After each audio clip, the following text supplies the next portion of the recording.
¿Alguna otra pregunta? Bueno, vamos a empezar. Muchachos, buenos días. Este es el último tema de este curso. Con esto cerramos el curso de resistencia de materiales. Y vamos a hablar ahora de lo que son las columnas, ¿no? Normalmente las columnas son aquellas estructuras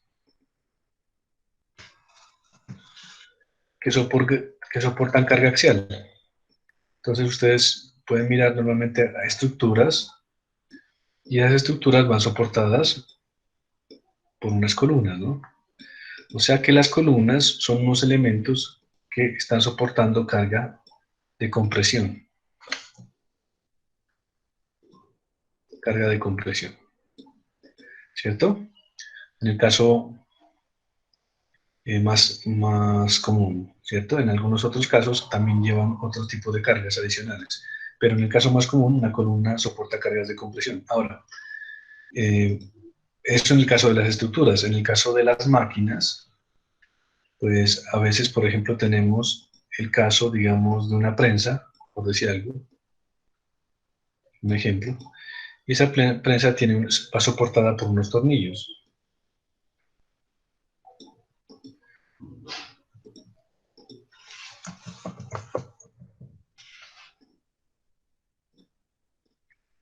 ¿Sí? Esos tornillos.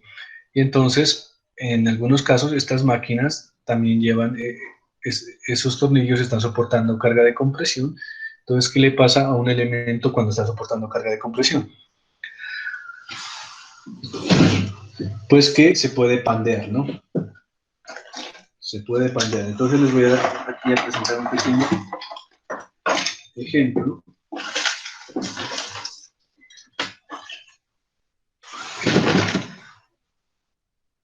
Si pueden ver mi cámara, bueno, voy a dejar de compartir un momento. Entonces, supongan que esto lo ponemos a trabajar como una columna, lo comprimimos y entonces lo que ocurre es que se dobla, ¿no? O sea, no se fractura ni fluye, sino que pierde estabilidad, cambia de configuración, y a esto es lo que se le conoce como pandeo, ¿no?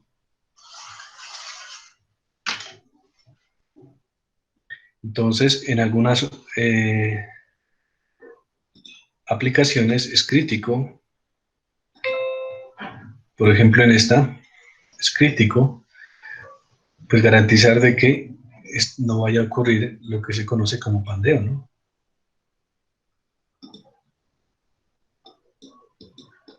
Que sería cuando el tornillo no falla, pero digamos no sería una falla eh,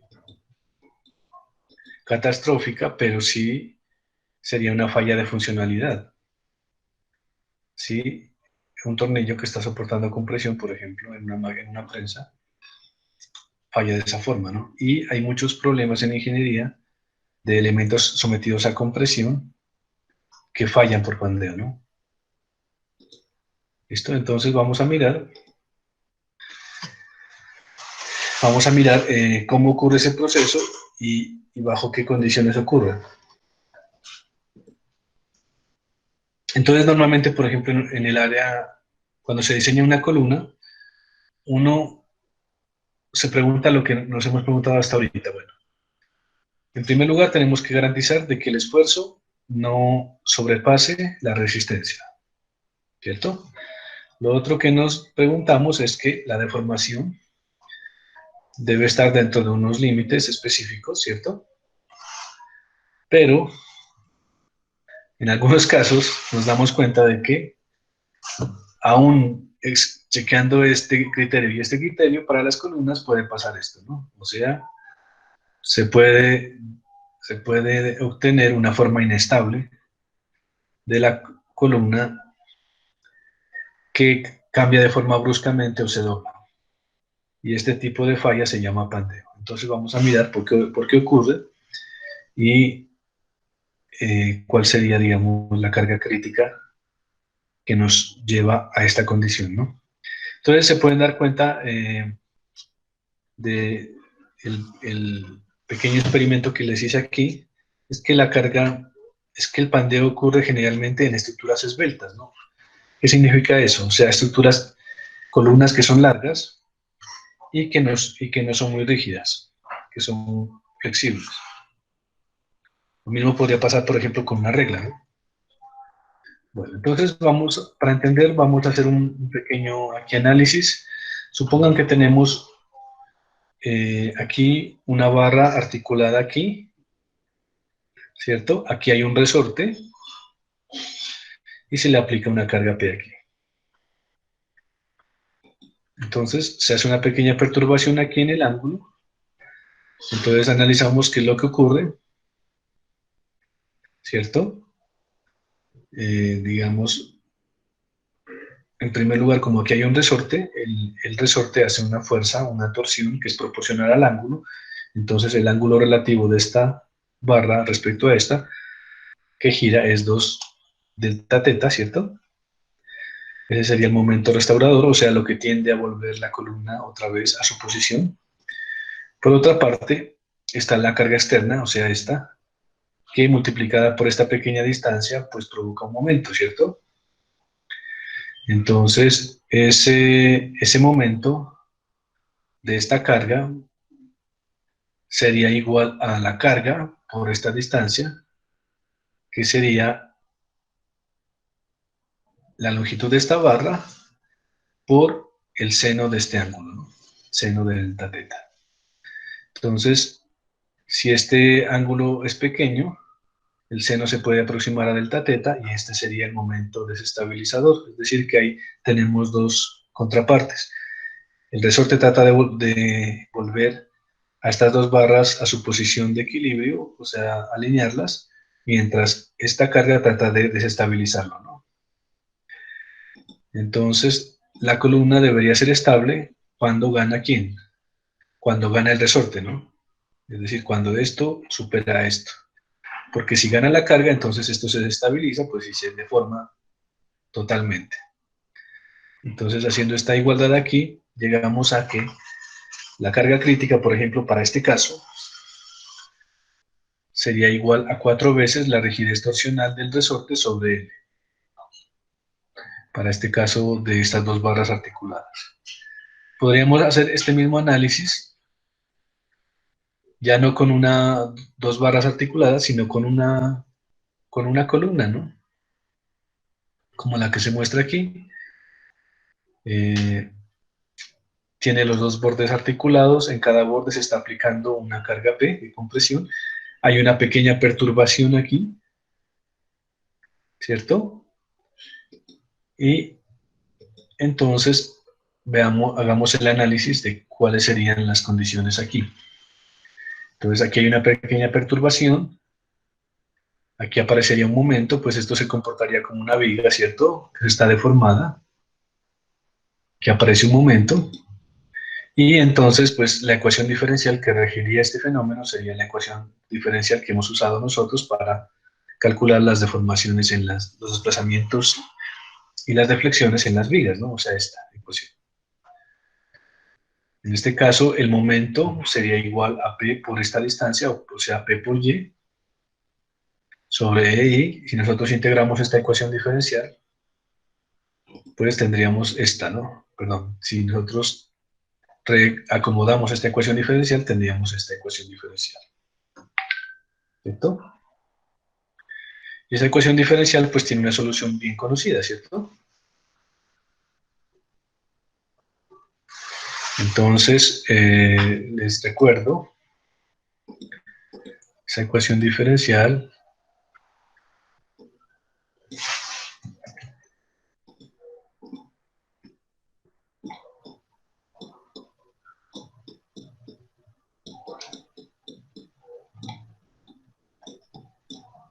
más una constante por Y es igual a 0. Esta ecuación tiene una solución de la forma A por seno,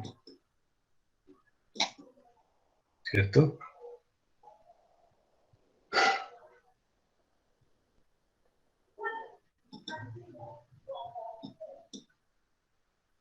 por seno de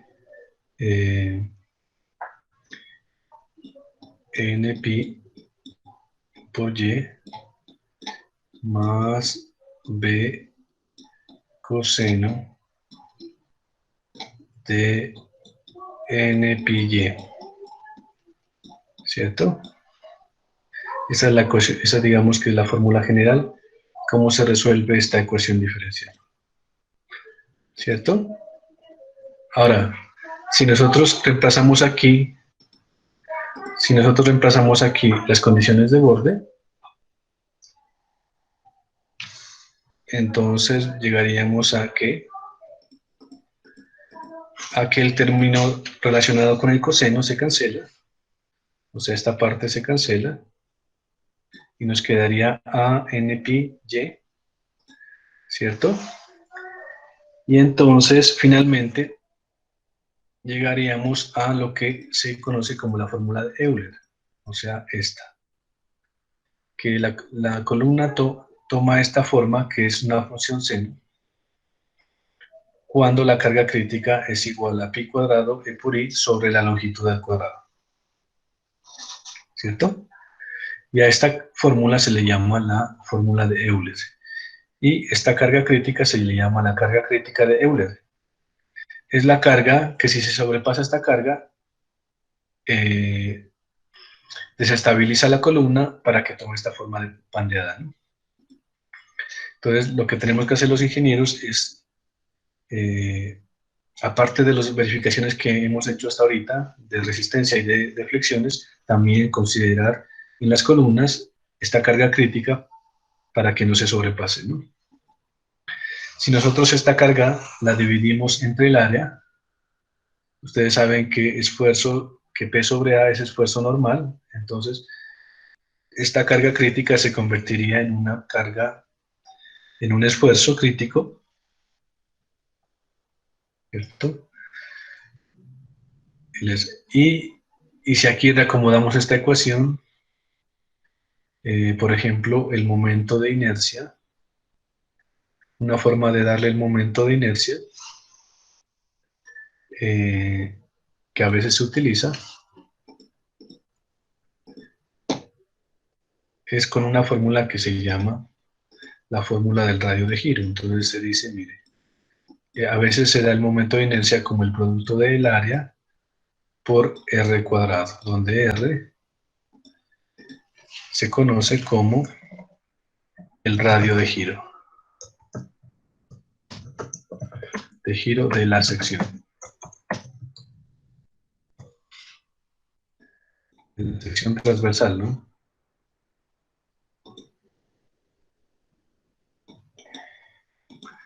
Radio de giro de la sección. Entonces, si nosotros reemplazamos en esta fórmula, en vez de i, reemplazamos área por radio de giro, podemos cancelar áreas, y entonces la fórmula quedaría de esta forma, ¿no? Y resulta que a la relación L sobre R se le llama relación de esbeltez. Entonces, por ejemplo, aquí se muestra una gráfica de esfuerzo versus relación de esbeltez. Entonces se puede demostrar que hay una zona donde las columnas fallan por compresión, o sea, por resistencia. Pero hay otra zona donde las columnas fallan por pandeo. ¿Y dónde está el umbral? Cuando la relación de esbeltez es igual a 89. Entonces, de aquí, si la relación de esbeltez es mayor de 89, tenemos falla por pandeo. Y si la relación de esbeltez es menor que este valor, entonces tendríamos falla por compresión o por esfuerzo, ¿cierto? ¿Qué significa eso? Que, digamos, esta relación de esbeltez establece como un umbral. Se puede decir que de aquí para acá las columnas se comportan como columnas cortas y de aquí para allá como columnas largas. ¿Está ahí alguna pregunta?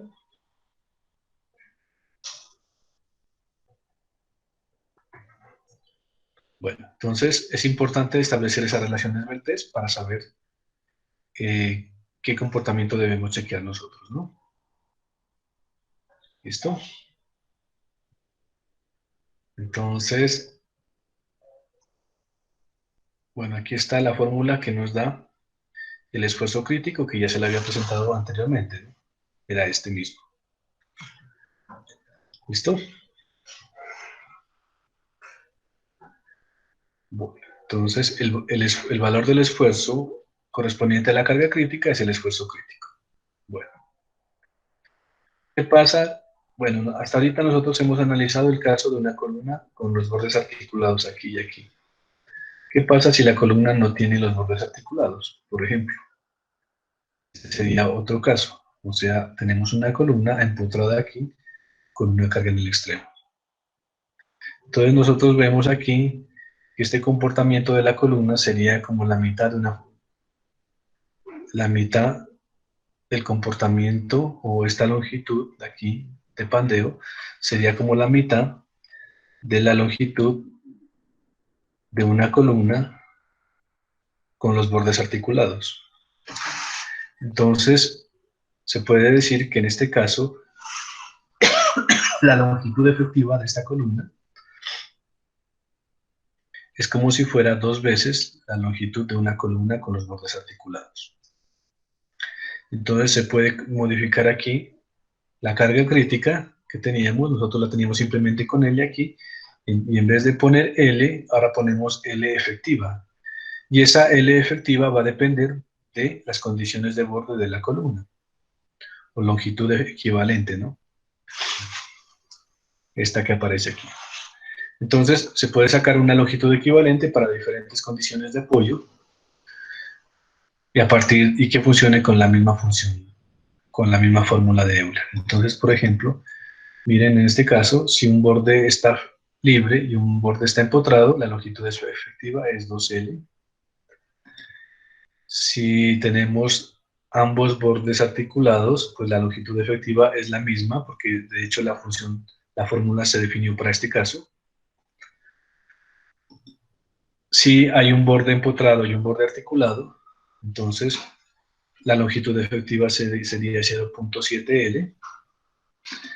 Y si tenemos ambos bordes empotrados, ambos bordes fijos, la longitud efectiva sería 0.5L. ¿Listo? Entonces, estas fórmulas con la longitud efectiva, pues nos permiten ahora calcular y diseñar columnas que tengan condiciones de borde muy diferentes, ¿no? ¿Listo? Entonces, por ejemplo, supónganse que ustedes están diseñando, por ejemplo, están diseñando ustedes una silla.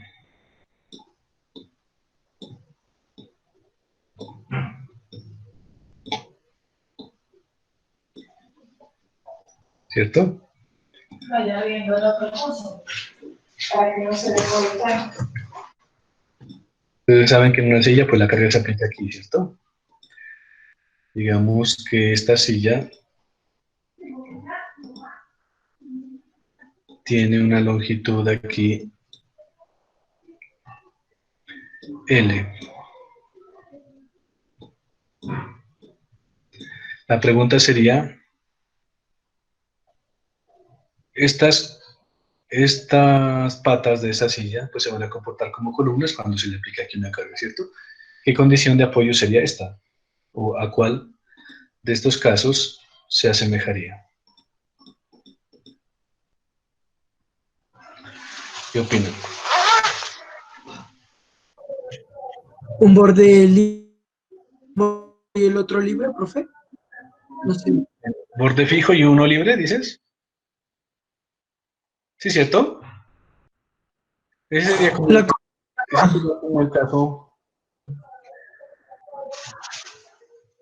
el caso aquí, ¿cierto? Porque si nosotros miramos, por ejemplo, digamos la silla si la silla se pandea,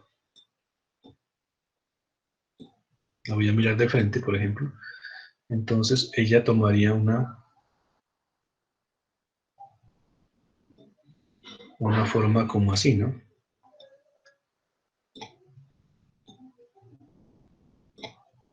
¿Cierto? Viéndola desde un plano. Entonces, este es como si sería un borde fijo y este es como si fuera un borde libre, ¿no?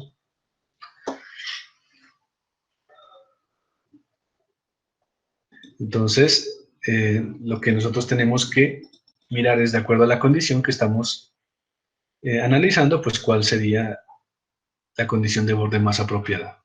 ¿Listo? Bueno, vamos a hacer algunos calculitos. Entonces tenemos aquí un primer ejemplo.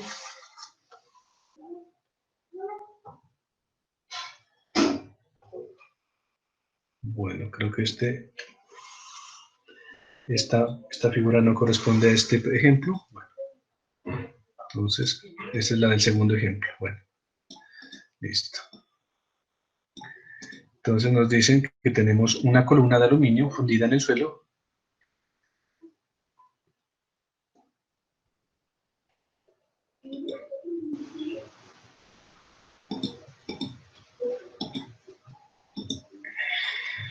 Tiene una longitud de 2.2 y está bajo carga axial de compresión. O sea que más o menos tenemos una situación como esta. Una columna aquí está fundida, empotrada aquí en el suelo, y aquí está soportando una carga axial de compresión de una carga axial de compresión P, ¿no? ¿Listo? La longitud de la columna es de 2.2, o sea que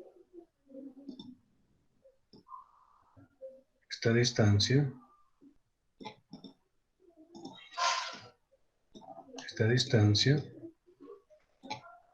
son 2.2 metros. ¿Listo? La columna es de aluminio.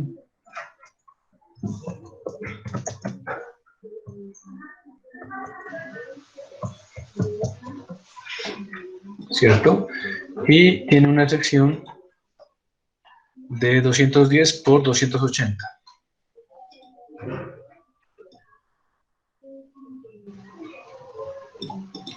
Bueno, aquí le voy a poner un poco exagerado, pues esto es 210.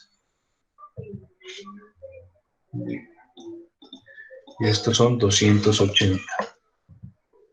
¿Listo? Entonces nos piden que calculemos, uno, la carga crítica de pandeo, ¿cierto?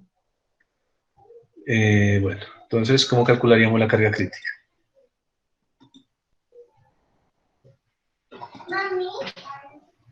Entonces, para calcular la carga crítica, pues lo primero que tendríamos que mirar es cuál es la longitud efectiva, ¿no? ¿Cuál caso sería este? Pues sería este, ¿no? O sea, tenemos una columna que está empotrada y con un borde libre. Entonces, la longitud efectiva sería igual a 2L.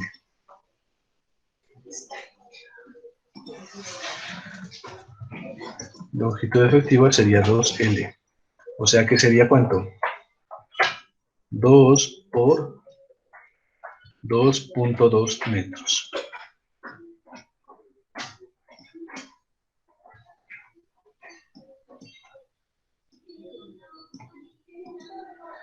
¿Listo? Longitud efectiva.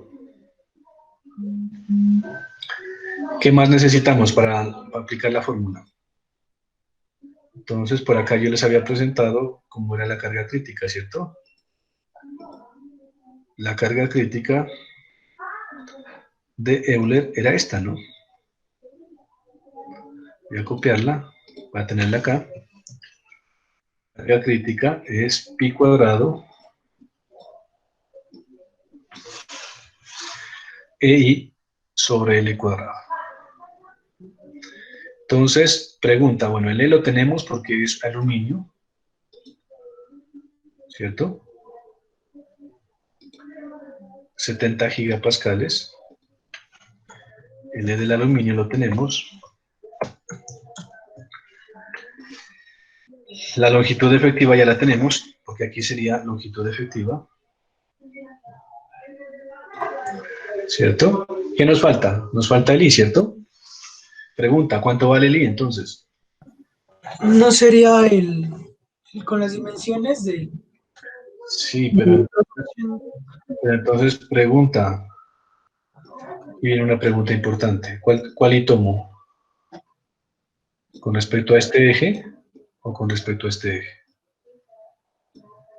Porque en este caso la columna rectangular, ustedes saben que el I respecto a este eje no es el mismo respecto a este eje. Entonces, ¿cuál tomaríamos?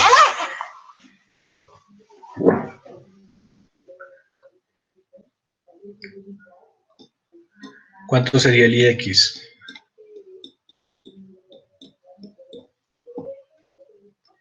el de El, las...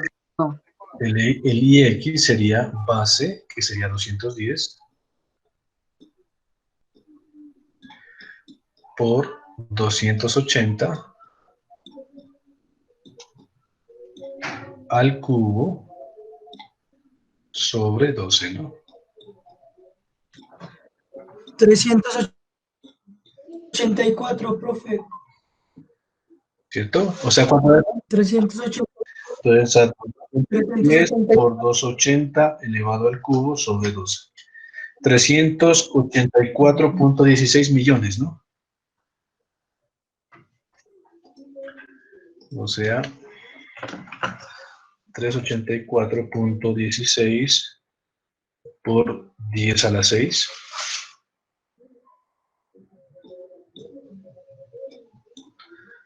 por 10 a la 6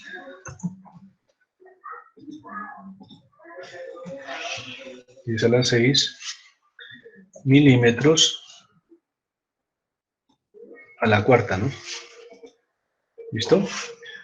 ¿Cuánto sería el IY? Calcúleme en el IY. ¿Qué necesitan? Listo, chicos, ¿cómo les fue?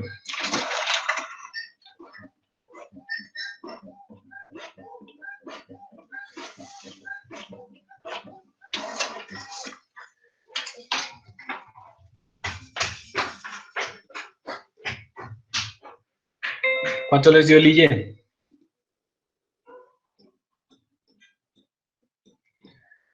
El IY sería igual a 280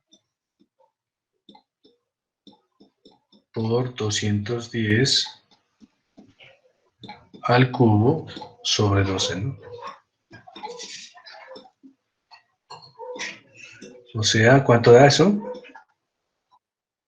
216.09 por 10 a O la sea que 6. el IY da 200, ¿qué?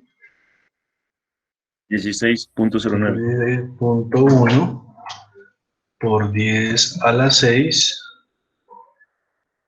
milímetros a la cuarta, ¿no? ¿Listo? Entonces, si nosotros calculamos la carga crítica con este y con este, ¿cuál sería la más baja? Pues con el valor que es más pequeño, ¿cierto?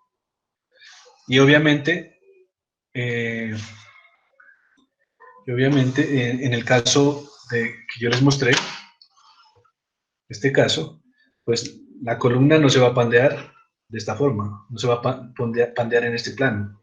Ella se pandea en el plano más débil, donde el momento de inercia es más pequeño, ¿cierto?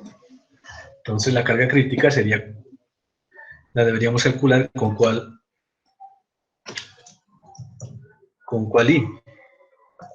La carga crítica sería pi cuadrado y al cuadrado por E, que vale 70 gigapascales, 70.000 newton milímetro cuadrado. Todo lo estamos haciendo con newton y milímetro cuadrado.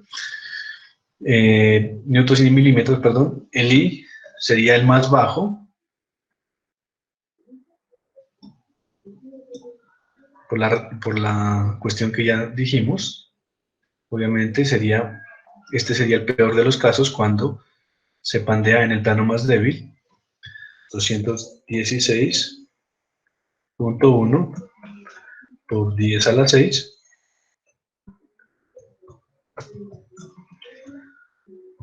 y sobre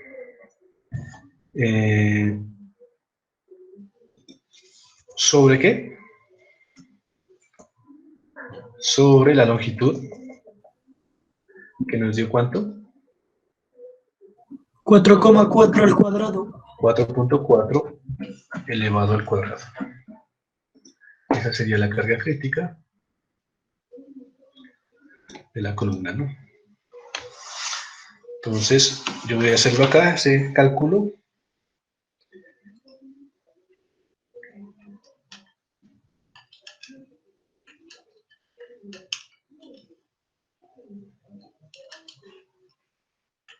Me da 7.71 por 10 a la 12 Newton, ¿no? Bueno, vamos a ver. Entonces aquí está, ahí está el cálculo, pues aquí están los resultados resumidos. Este es el X, Y y la carga crítica da.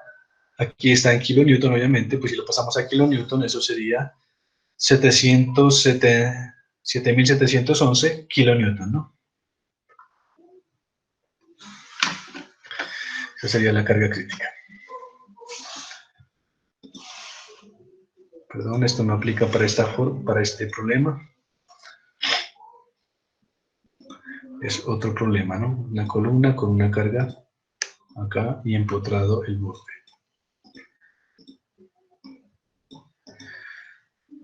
Y empotrado acá abajo.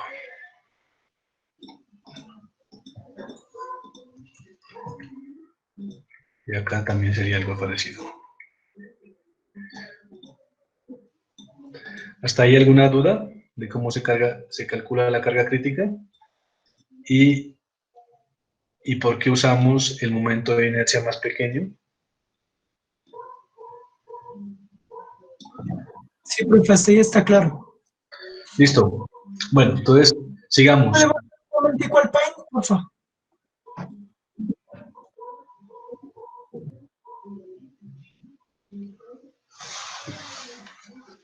Muchas gracias. Listo. Nos piden otra cosa, ¿no? Bueno, nosotros ya respondimos la pregunta A. Determine la carga crítica que hace que la columna se pandee. Si la tensión de compresión permitida en el aluminio es 240, la columna se pandea o cede. Esa es una buena pregunta, ¿no? Bueno, entonces voy a borrar aquí. Entonces ya tenemos que la carga crítica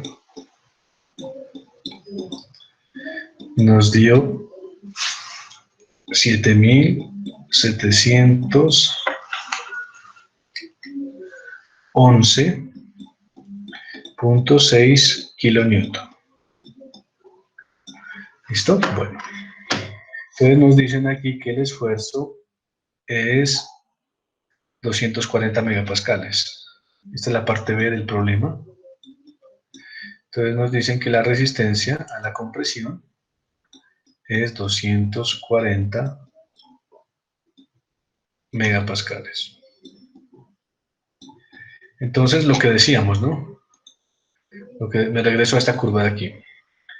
Miren que puede ser que la columna falle por compresión o falle por pandeo. Entonces vamos a mirar cuál sería el esfuerzo, ¿no? ¿Cuánto valdría sigma en este caso?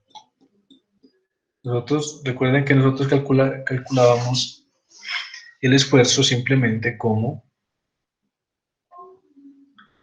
la carga sobre el área, ¿no? Entonces,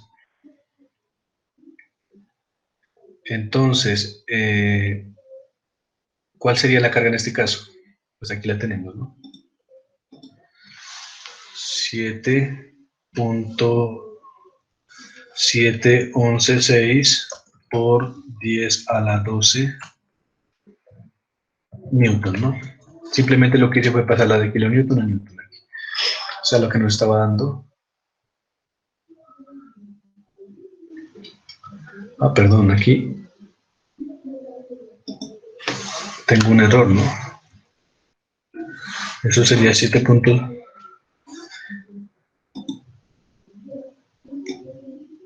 La carga aquí, a ver. La carga aquí estaba.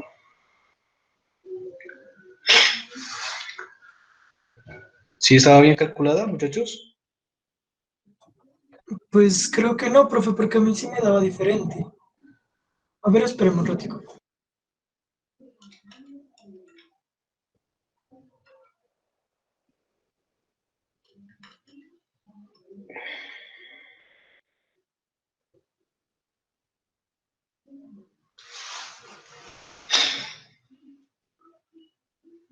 Ah, hay un error ahí en el cálculo, ya sé dónde está el error.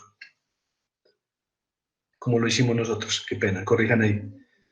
Nosotros estamos trabajando el E en newton sobre milímetro cuadrado, el I está en milímetros a la cuarta, la longitud de la columna teníamos que ponerla en milímetros, ¿no?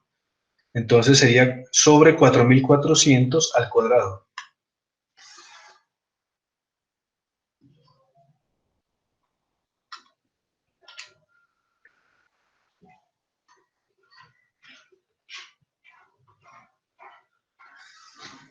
Ujú. Entonces, si lo hacen así,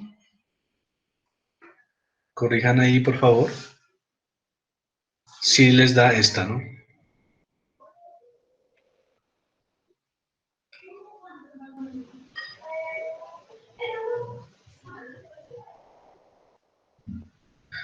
Listo. Entonces teníamos que poner la longitud efectiva también en milímetros, ¿no?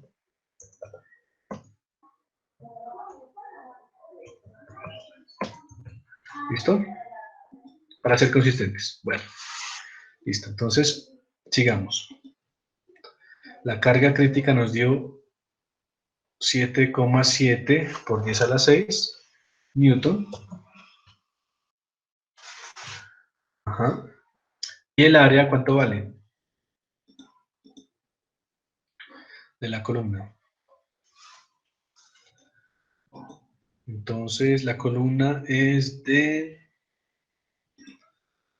210 por 280, ¿no?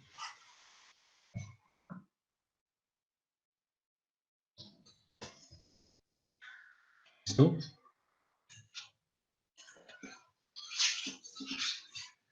Entonces, esto sería igual a ¿cuánto?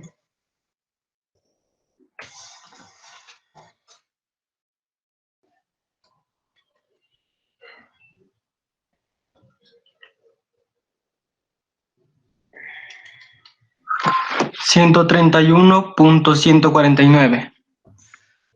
131.149 punto 149. newton sobre milímetro cuadrado son megapascales, ¿no? Megapascales.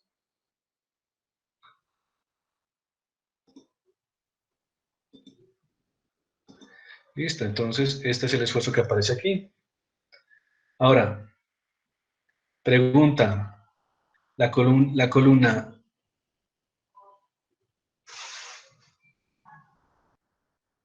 ¿qué le pasa primero? ¿Primero falla por pandeo o primero falla por compresión? Por pandeo, profe, porque está mayor a los 89. No sé, pues con la Sabemos- gráfica. nosotros sabemos que con esta carga ya se pandea, ¿cierto?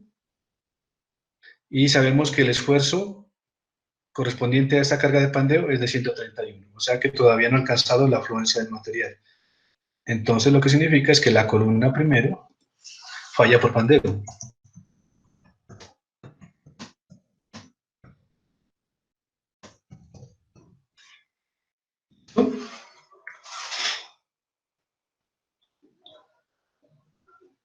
Bueno, listo, sigamos. Si el factor de seguridad es 1.95, ¿cuál es la carga de pandeo admisible? Bueno, entonces esa sí sería fácil, ¿no? Entonces vamos para el punto C. Nos dan el factor de seguridad, entonces la carga de pandeo admisible sería ¿cuál? Pues simplemente sería la carga crítica dividido el factor de seguridad.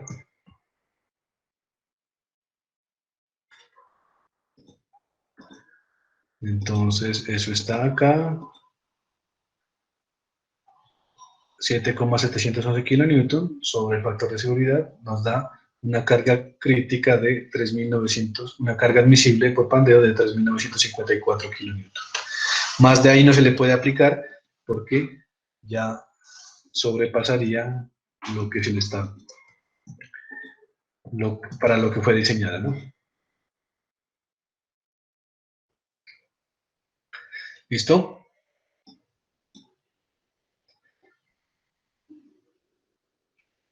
Bueno, vamos a hacer otro ejemplo, pero antes de hacer otro ejemplo, ¿hay alguna pregunta? Profe, haga el favor de volver a la gráfica de pandeo y la que tenía el 89, por favor. A ver, espérame, entonces vamos otra vez a esta gráfica, ¿no?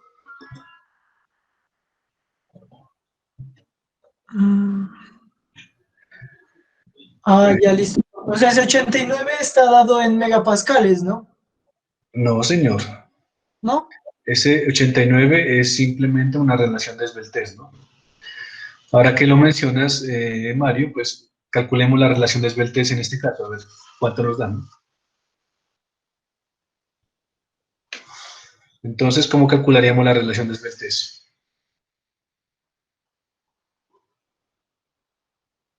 Chicos, para este caso.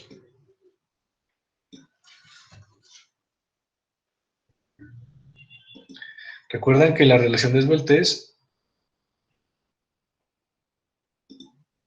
como se las expliqué ahí,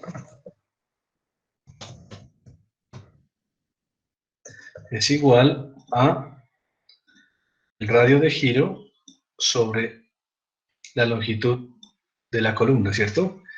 Y el radio de giro provenía de una fórmula que decíamos que I es igual al radio de giro al cuadrado por el área,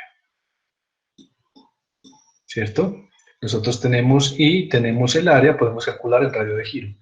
El radio de giro sería igual a ¿qué? A I sobre A, y le aplicamos raíz, ¿no? Entonces, eso sería igual a la raíz de ¿qué? ¿Y cuánto nos dio para ese problema? 2.16 por 10 a la 8. 2,16 por 10 a la 8 milímetros, ¿cierto? Y el área era 210 por 280. O sea, 58.800.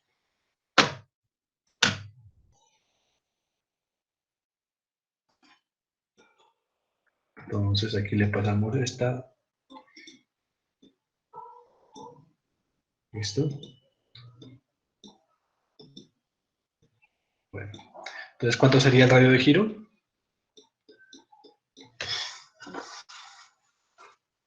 Sería la raíz de 2,16 por 10 a la 8 sobre 58.800. 60.6. 60.6 ¿qué? Milímetros, ¿cierto? Porque esto es milímetros a la cuarta y estos son milímetros al cuadrado. Ahí, cuando dividimos, nos queda milímetros cuadrados y le aplicamos la raíz, eso quedaría como milímetros. ¿Listo? Entonces, la relación de esbeltez sería igual a 60.6 milímetros, ¿cierto? Sobre la longitud, que nos dio ¿cuánto?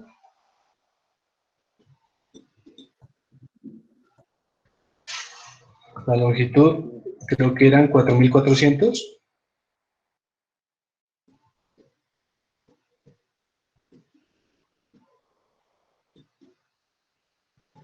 No era 2200, profe, creo que estaba al cuadrado, no sé, no me acuerdo, creo. Ah, perdón. 2200 creo que era.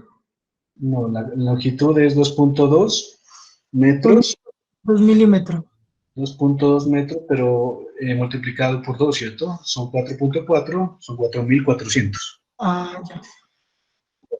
Bueno, A ver, veamos. Ah, pero es que es al revés, perdón. Es L sobre R, ¿no?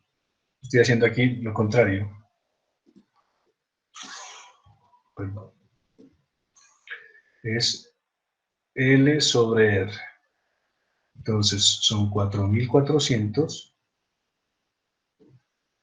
milímetros sobre 60.6 milímetros.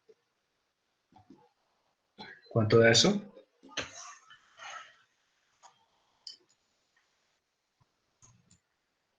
72.6.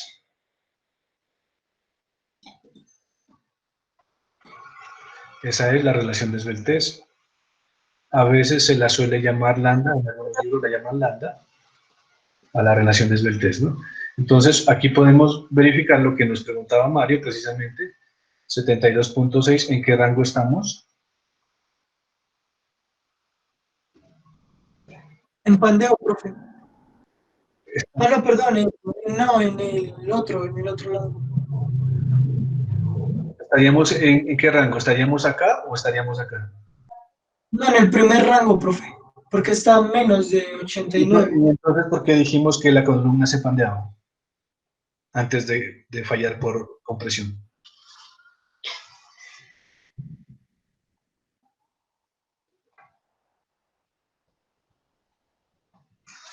Bueno, entonces ahí hago una aclaración. Esta curva, ojo, vean, es para acero, ¿no? 200 gigapascales. Y este sigma y es 250. O sea, esta curva se cumple para estas condiciones. Para nuestras condiciones ya sería otra curva. ¿Listo? O sea, para aluminio, para una viga de aluminio, y con un material que tiene un esfuerzo de fluencia diferente, aluminio, y con un esfuerzo de fluencia diferente, ya esa curva cambia. O sea, y la relación para la que hay pandeo o hay falla por compresión es diferente. ¿Listo?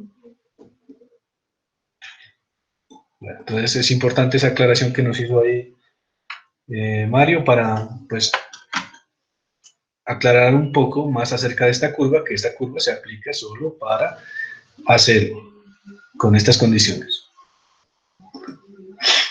¿Listo? Y también fue importante haber calculado las relaciones Beltrés. Bueno. ¿Alguna otra pregunta?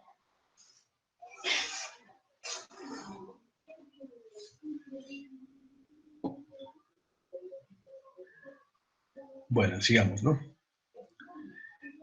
Vamos a hacer otro problema, y este sí es el que estaba originalmente en la grafiquita que les había mostrado, y dice que es una columna de aluminio de longitud L y sección transversal rectangular, o sea, A por B, soporta una carga excéntrica, una carga en el centro, una carga P, ¿no? ¿Cierto? En un plano hay dos placas que restringen aquí el movimiento, ¿cierto? O sea que evitan que la columna se mueva en esta dirección Y. Sin embargo, estas placas permiten que la columna se mueva en la dirección Z. ¿sí? Entonces nos dicen, determine la relación A sobre B de los dos lados de la sección transversal para que el diseño de la columna sea el más eficiente contra pandemia. Y diseñe la sección transversal más eficiente para la columna. Entonces, ¿qué tenemos ahí?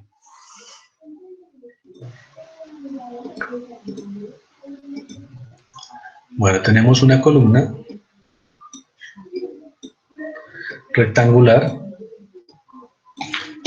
¿cierto?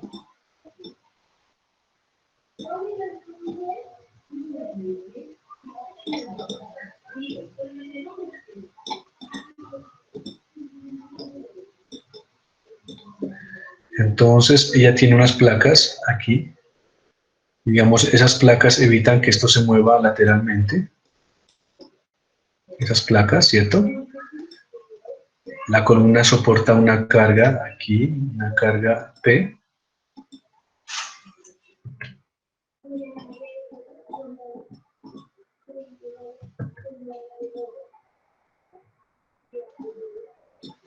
Una carga P aquí. Y nos dicen que determinemos la relación de A sobre B. O sea, A es esta dimensión de aquí.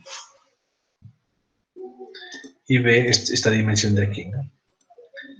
La columna está empotrada abajo.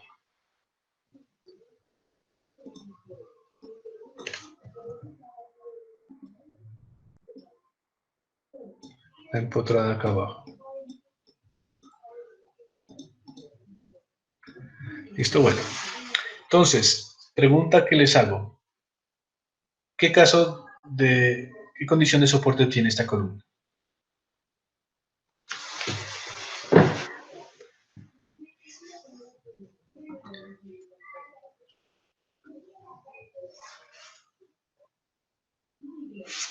De las condiciones que tenemos acá. Profe, una pregunta, esas placas de arriba que evitan o sea, el pandeo hacia los lados, ¿se lo toma como un empotramiento? No, porque aquí lo dice el problema, ¿no? O sea, estas placas lo que evitan es que la columna se mueva en la dirección Y, pero ellas permiten que esto se mueva como en la dirección Z, ¿no? Además que ellas están redondeadas, porque ahí lo dice en el problema, es como si estuviera articulado aquí. Bueno, entonces lo que nos damos cuenta aquí es lo siguiente. Voy a dibujar aquí un eje. Este es el eje Y, ¿cierto? Este de aquí sería el eje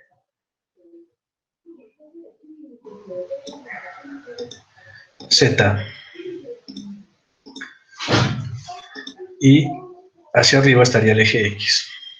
Entonces aquí tenemos, ingenieros, dos condiciones. Digamos, si miramos la columna en el plano XY, ¿qué tendríamos?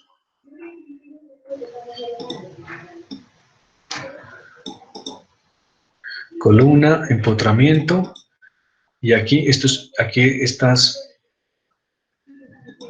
digamos, estas restricciones laterales aquí, que no permiten que esto aquí, sin embargo, como son redondeados, esto podría girar acá, ¿cierto? Esa sería la condición en el plano XY. En el plano XZ, ¿qué tendríamos?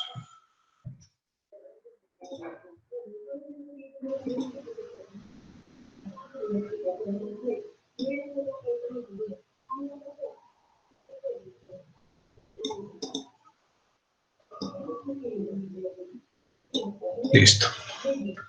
O sea, que en el plano XZ esto sí se podría mover, o sea que estaría libre en el plano XZ, en la parte de arriba, acá estaría empotrado, ¿no? Entonces, en el plano XY, ¿qué condición de apoyo tendríamos? Empotramiento acá abajo, y arriba, ¿qué tendríamos? Articulación, ¿no? O sea, 0.7L. Longitud efectiva, 0.7L. Y en el plano y es XZ, tenemos borde libre. Solo empotramiento aquí. Longitud efectiva es 2L, ¿no? Súbame para el higiénico, por favor.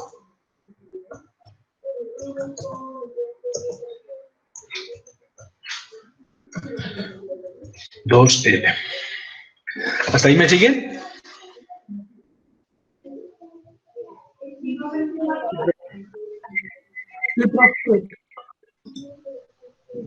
¿Listo? Bueno.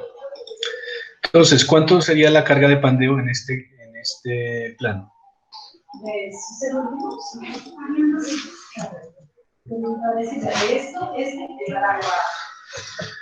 Carga crítica. Sería pi cuadrado, ¿cierto?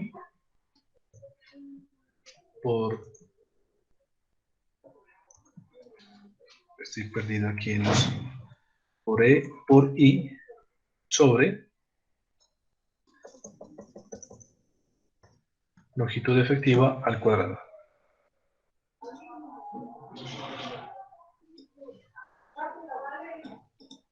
¿Listo? Bueno, entonces, si nosotros miramos acá, pues yo aquí esos cálculos ya los hice. Mejor dicho, ya los tengo aquí. En este caso, la longitud efectiva sería 0.7L. Bueno. Ahora, el problema es el siguiente.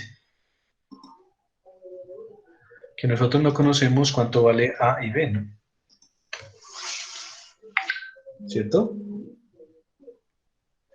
No sabemos cuánto vale A y B, o sea que no podemos todavía aplicar esta ecuación.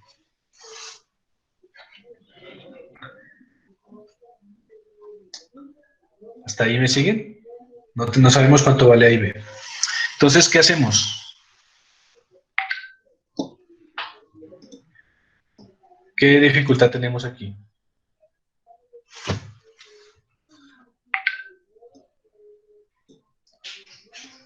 Pues que no sabemos las dimensiones de la columna porque la estamos diseñando.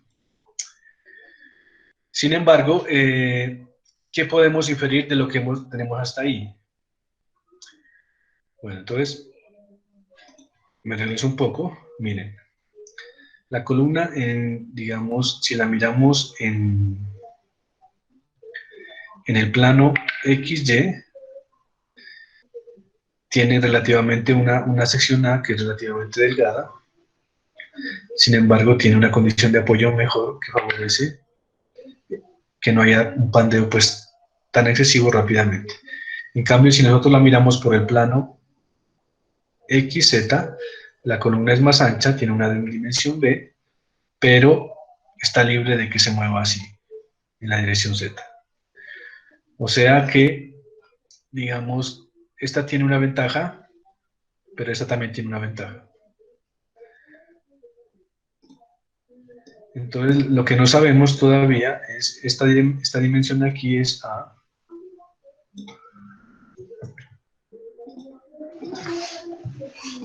Y esta dimensión de acá es B, ¿no?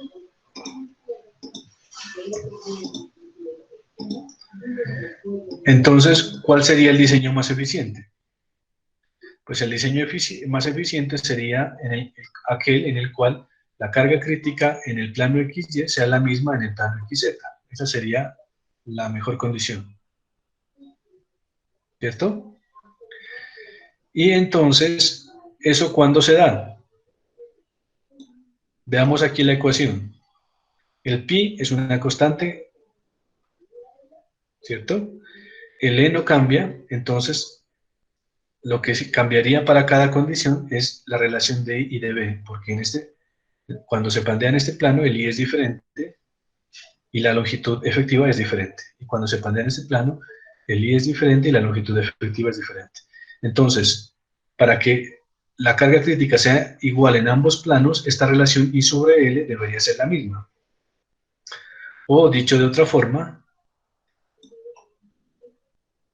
¿cuánto vale en este caso la relación I sobre L?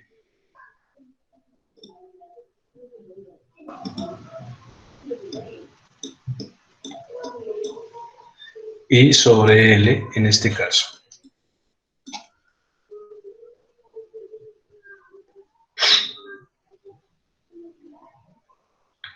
Entonces, en este caso,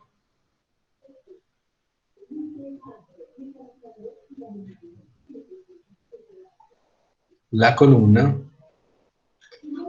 se pandearía, o sea, si miramos la sección así, esto es A y esto es B. Para este caso, ¿cuánto valdría el I? Sería igual a B por A al cubo sobre 12. Sobre 12, y aquí abajo hay un L. ¿Cuánto vale en este caso el L? 0.7. 0.7 L. Esa sería la longitud efectiva al cuadrado. Para este caso. Para este caso, la relación I sobre L, ¿cuánto valdría? Entonces aquí sería A, el I sería B al cubo sobre 12 y por 2 por 2L al cuadrado.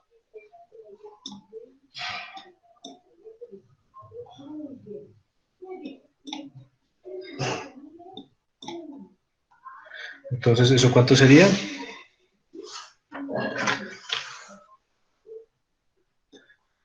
B al cubo sobre 0.7 al cuadrado por 12, 5.88, 5.88 L cuadrado. Y acá tendríamos AB al cubo sobre 12 por 4, 48 L cuadrado. Entonces, como en el mejor diseño, ambas cargas críticas van a ser iguales, o sea, aquí se igualaría esto con esto. Este L con este L le podemos decir chao, ¿cierto? Y aquí podemos sacar una relación entre A y B. Entonces, por ejemplo, de aquí puedo cancelar un B, aquí este me quedaría B cuadrado. Aquí cancelaría un A y este me quedaría A cuadrado. ¿Cierto? Entonces quedaría A cuadrado igual A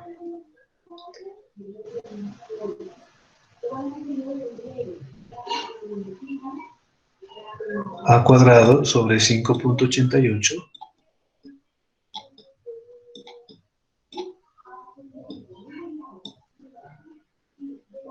es igual a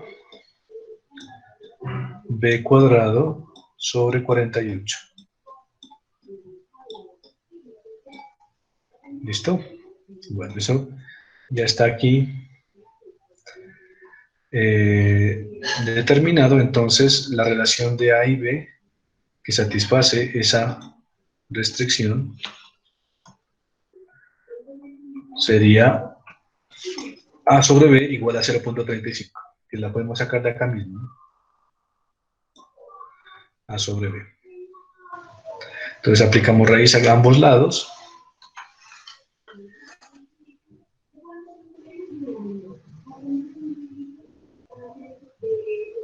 Raíz de 5.88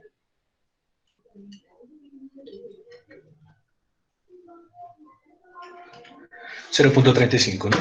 O sea, A sobre B es igual a 0.35.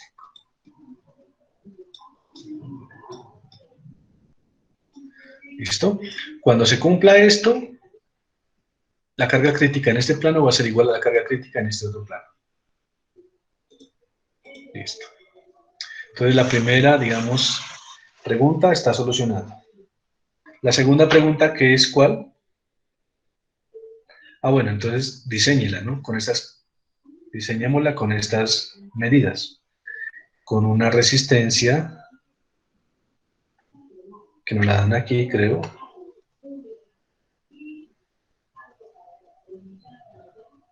Ah, nos dan una carga. Nos dan el factor de seguridad. ¿Listo?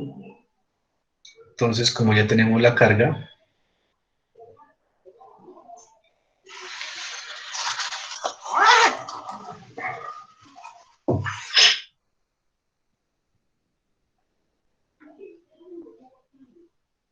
la carga crítica sería igual a el factor de seguridad por la carga que se aplica, 12.5. Con ese 12.5 podemos irnos y despejar las dimensiones, ¿no? de la viga, de la columna, perdón. Bueno, entonces,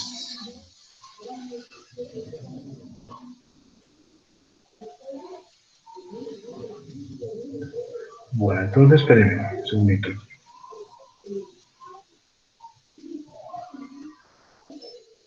Vamos por partes. Ya tenemos la relación A sobre B igual a 0.35, ¿no? Bueno, entonces, factor de seguridad. Bueno, entonces ya tenemos la carga, en este caso, nos la dan. La carga es de 5 kips.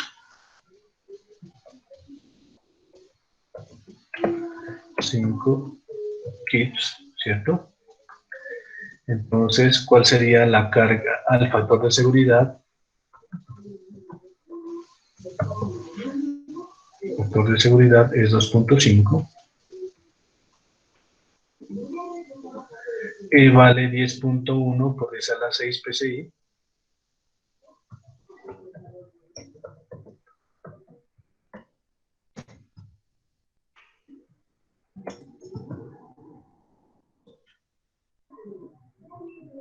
Y la longitud vale 20 pulgadas, ¿no? 20 pulgadas. Listo. Entonces, la carga crítica, ¿cuánto valdría?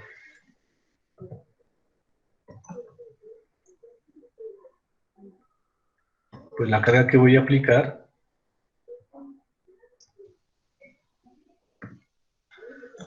por 2.5, ¿no?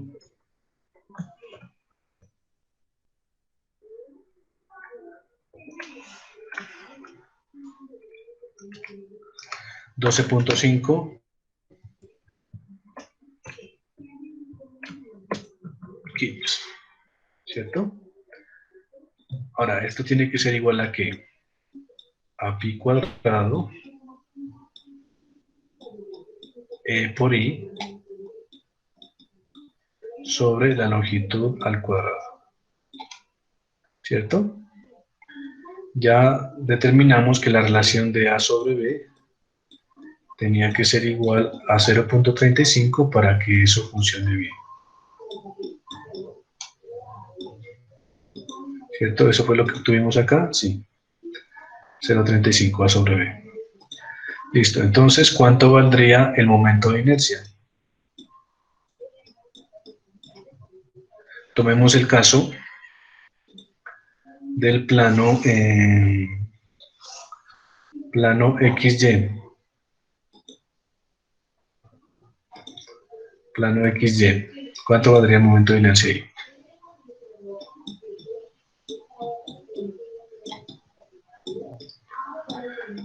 Sabemos que con esta relación, el comportamiento de la carga crítica va a ser igual en el plano XY que en el plano XZ, pero simplemente para efectos de cálculo voy a tomar el plano XY.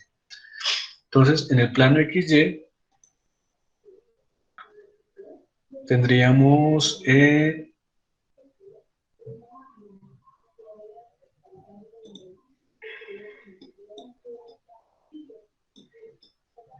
B por A al cubo sobre 12. Ya podemos aquí reemplazar en vez de B esta. Entonces, ¿cuánto valdría ahí el I? Sería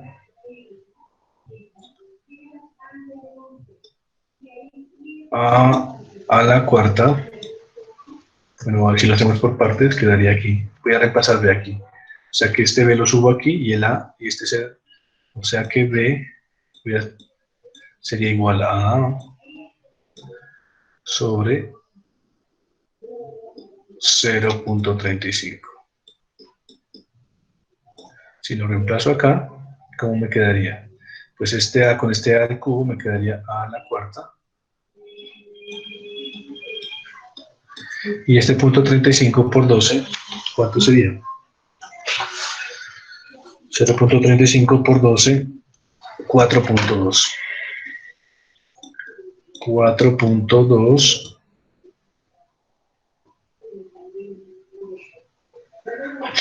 Listo, ¿no? Ese sería el I. Y para este caso, para el plano XY, ¿cuánto era?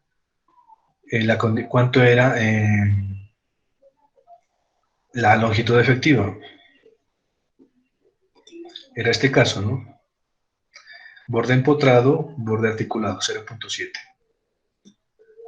0.7, o sea que la longitud efectiva era 0.7 L.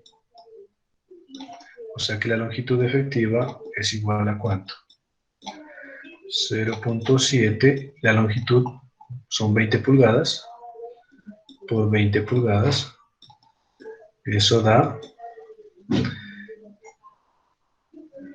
14 pulgadas, ¿no? 14 pulgadas de longitud efectiva. Listo. Tengo la carga crítica, tengo la longitud efectiva, tengo el E. Entonces puedo calcular todo ahí. Entonces son 12.500. Estos kits los voy a pasar de una vez a libras, 12.500 libras serían igual a pi cuadrado por E, que vale esto, 10.1 por 10 a la 6 libras sobre pulgada cuadrada, ¿cierto? Por el I, que ya lo calculé, el I me dio a la cuarta sobre 4.2, y esto dividido L cuadrado, que sería 14 al cuadrado, ¿no? Entonces, por aquí tendría 12.500. 12.500 es igual a, voy a hacer esta operación ahí, pi cuadrado por 10.1 exponente a la 6 dividido 4.2 por 14 al cuadrado. Eso me da acá 121.092. 092.08 a la cuarta. A la cuarta. Aquí puedo despejar A, ¿no? Entonces A sería igual a la raíz cuarta de 12.500 sobre 121.092.08.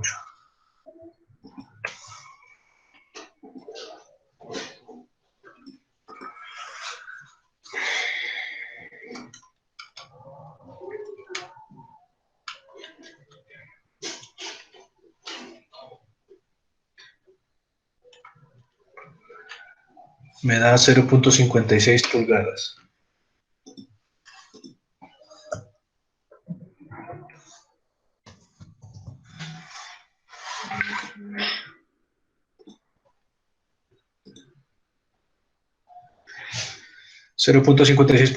A, como ya tenemos la relación de B, entonces B simplemente sería A sobre 0.35, o sea que B sería igual a 0.56 sobre 0.35, 1,61 pulgadas.